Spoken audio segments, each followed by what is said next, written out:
Oh man, draft week is upon us. Can you believe we're just days away from one of the most exciting events in the football calendar? The anticipation has been absolutely killing me. I've been staying up late every night reviewing prospect profiles, team needs, and potential trade scenarios.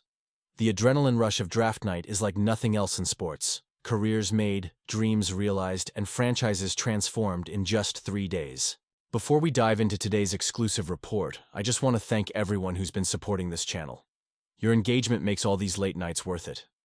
If you're ready for some inside information on what could be a draft-defining move, hit that like button and let's break some news together. A seismic shift could be brewing in the first round of the NFL draft, as sources close to both organizations confirmed that the San Francisco 49ers and Denver Broncos are engaged in substantive discussions about a potential trade involving their first-round selections. According to ESPN's Adam Schefter, the 49ers are actively looking to move down from their current 11th overall position, while the Broncos are eager to climb up from the 20th spot, creating the perfect conditions for a mutually beneficial transaction.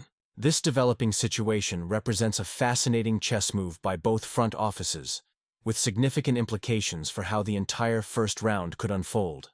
The framework being discussed would see the Broncos sending their 20th overall pick, plus their second-round selection, 51st overall, to the 49ers in exchange for the 11th pick. For San Francisco, this deal would transform their draft capital situation, giving them 3 picks in the first 51 selections, 20, 43, and 51, instead of just 1 premium pick. This approach aligns perfectly with General Manager John Lynch's philosophy of maximizing draft capital and addressing multiple roster needs rather than concentrating resources on a single blue-chip prospect. Coming off a heartbreaking Super Bowl loss, the 49ers face critical decisions on how to reinforce their championship-caliber roster while navigating a challenging salary cap situation. If this trade materializes as expected, our analysis indicates the 49ers would likely target Oregon defensive tackle Derek Harmon with their newly acquired 20th overall selection.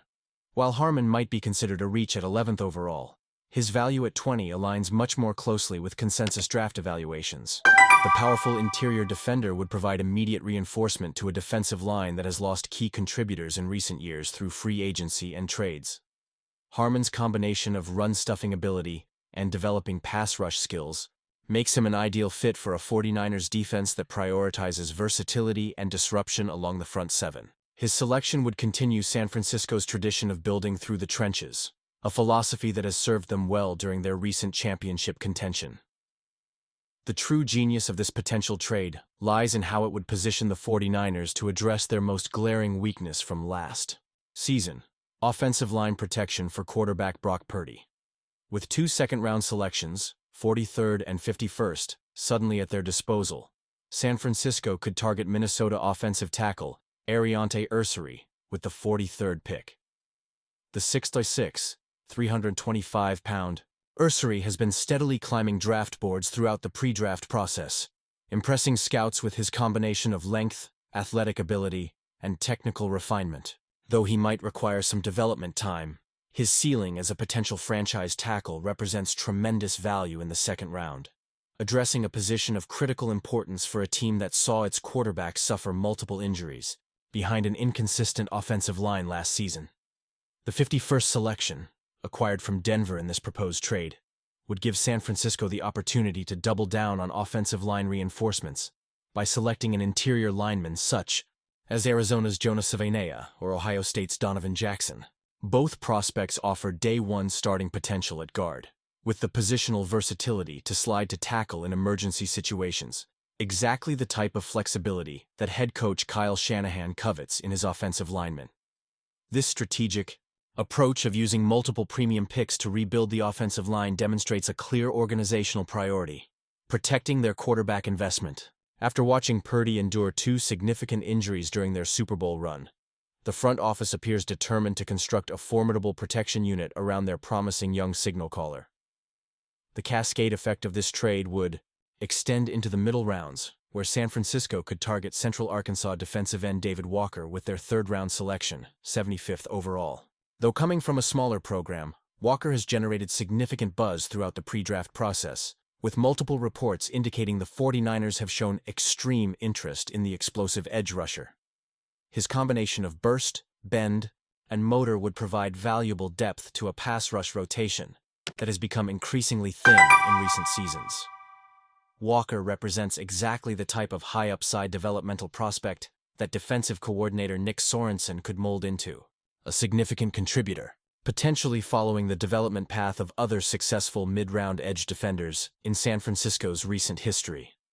To complete their draft haul, the 49ers could target Washington State wide receiver Kyle Williams with the 100th selection, adding an electric playmaker with a skill set reminiscent of a young Deebo Samuel. The comparison to Samuel is particularly apt, as Williams possesses similar versatility, yards after catch ability, and positional flexibility that made Samuel such a weapon in Shanahan's offensive system.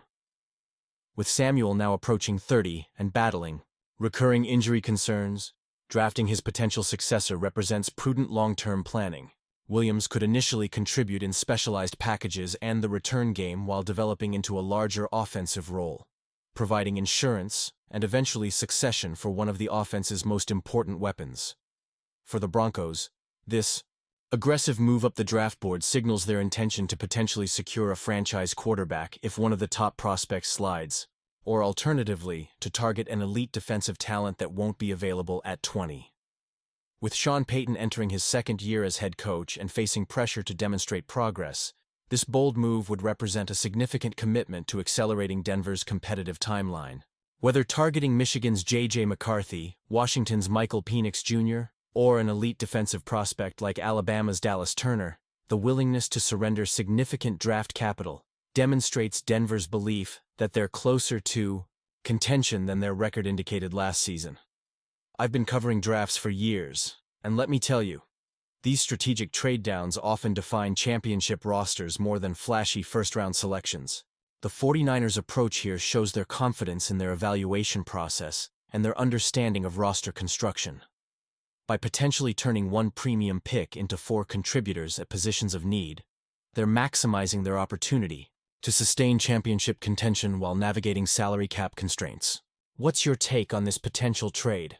Would you rather see the 49ers stay put and take a blue-chip talent at 11, or do you prefer this strategy of accumulating multiple picks in the top 100? Could Derek Harmon develop into a defensive cornerstone, worthy of a first-round investment? Drop your thoughts in the comments below.